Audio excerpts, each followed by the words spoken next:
Hey everyone, we're the Langs. My name's Aaron. And my name's Linda, and we have started this channel to kind of go through the journey of our school bus conversion with you and with our friends and family.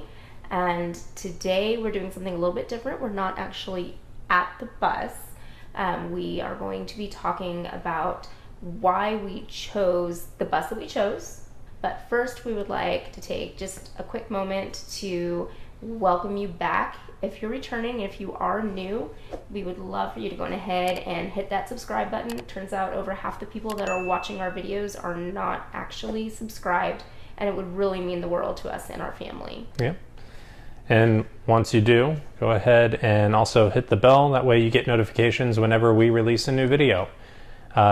We want to share everything that we plan to do and everything that doesn't quite happen to plan. We are learning. So yes. We are not experts in any way, shape, or form. So we are going to be outsourcing some of the projects just that we know are outside of our capabilities. Plus, we have 2 kids, so we have to be able to balance everything. So the first thing we're wanting to talk about is why we chose the bus that we chose and some of those requirements and just kind of how it came to be. Yeah.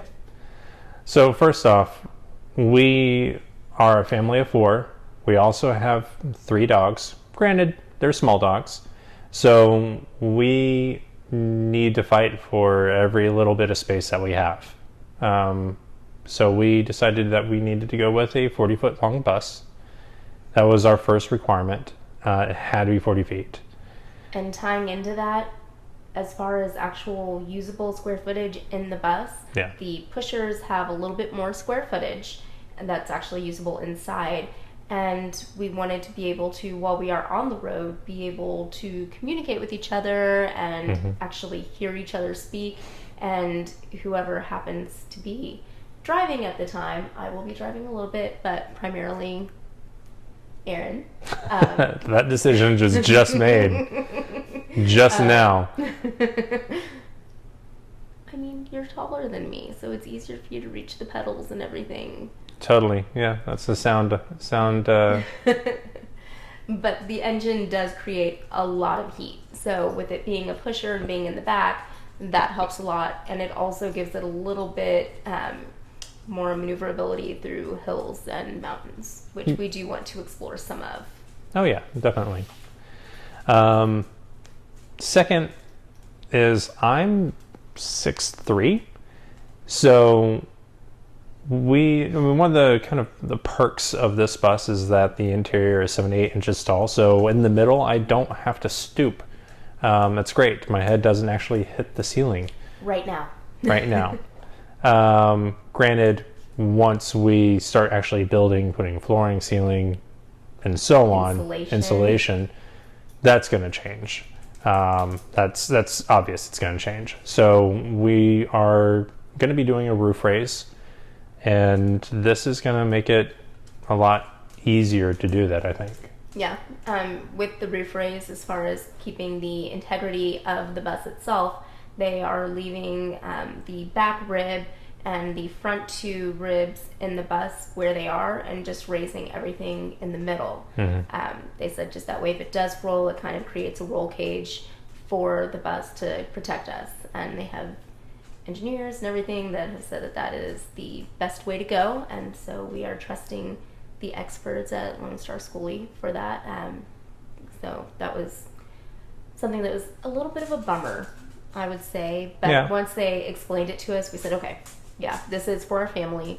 and that does completely make sense. Yeah, it's a compromise that we're willing to take. Then there's also the pass-through storage, which again, there's 4 of us. So having that 10 feet by 8 feet by 2 feet of additional storage was absolutely amazing to get, especially since we can put all of our water tanks down there, and that will actually save us on the plumbing because they're not having to build a cage under the bus for that to go in. Right. And also then if there happens to be a leak or anything like that, it's not happening under our bed or anything like that. It just kind of keeps it away and in a good spot. A little bit of separation. Exactly. And we can still put like a thermal mat around it or anything like that if we are going to be in colder climates. But it just gives us a lot of extra storage. Again, we can shove bikes in there. It just gives us a lot of options. Right. That come with the bus already, beyond us building something out. So it's a lot less work that we have to do after the fact. Speaking of going up north and thermal mats and everything, one of the things that was important to me is where the bus was located.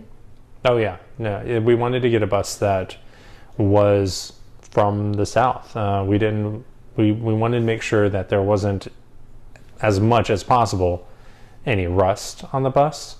Or any damage to the undercarriage due to salted roads, water, all that. Treatments, everything like that. Just another way to save a little bit of money and making sure that our home is going to be built to last as long as possible. Yeah. That's what we have for you for today. On our next video, we'll be kind of going over our trip to San Angelo, where we went to the Texas Schoolie Rally, the Lone Star Schoolie Rally. Lone Star Schoolie Rally, that's right. Yeah, and it wasn't what we expected. And keep in mind, we drove like almost 4 hours for this. Yeah. So it was at the San Angelo State Park. We met some nice people, though. We did, and I really liked the park. But we'll get into that on our next video. So for now, we are going to go ahead and let y'all go. And we will see you next time. Bye. Bye.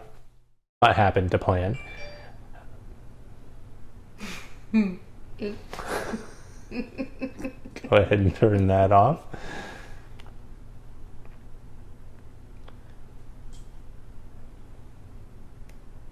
Go on. And everything that will not happen to plan. I don't know what you're talking about. Our bus build.